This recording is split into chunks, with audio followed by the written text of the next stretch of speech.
বাংলাদেশের একটি সত্য ঘটনা, আবারও ধর্ষণের শিকার হয় একটি ৮ বছরের শিশু, যার নাম আসিয়া। পবিত্র মাহে রমজানের ছুটিতে এই ৮ বছরের বাচ্চা মেয়েটি বেড়াতে যায় তার বোনের বাসায়।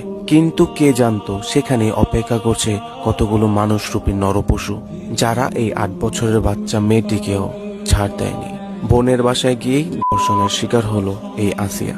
আর এই নিকৃষ্ট কাজটি করে বড় ভাই সমতুল্য বোনের হাজবেন্ড এবং বাবা সমতুল্য বোনের শ্বশুর। কিভাবে পারলো এরকম একটি নিকৃষ্ট কাজ করতে?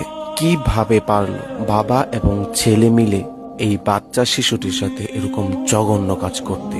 আর কোন দেশে আছি আমরা, যেখানে কিনা একটি বাচ্চা মেয়ে তার বোনের বাসায় নিরাপদ নয়? আপনারা জানলে অবাক হবেন, এই বাচ্চা মেয়েটিকে তীব্র যন্ত্রণা এবং কষ্ট দেওয়া হয়েছে এবং ভয়ঙ্কর নির্যাতন করা হয়েছে এই বাচ্চা মেয়েটির ওপর। মেয়েটি এখন হসপিটালে জীবন মৃত্যুর সাথে লড়াই করছে। আসলে আমাদের লজ্জা হওয়া উচিত, কারণ এই দেশের ধর্ষকরা ধর্ষণ করে পার পেয়ে যাচ্ছে, অথচ আমরা কিছুই করতে পারছি না। ধর্ষকদের উপযুক্ত শাস্তি হলে হয়তো ধর্ষণের সংখ্যা কমে আসতো। যাই হোক, এখন আমরা শুধু জাস্টিস চাই উপযুক্ত শাস্তি, যে শাস্তি দিলে পরবর্তীতে কেউ এরকম নিকৃষ্ট কাজ করতে ভয়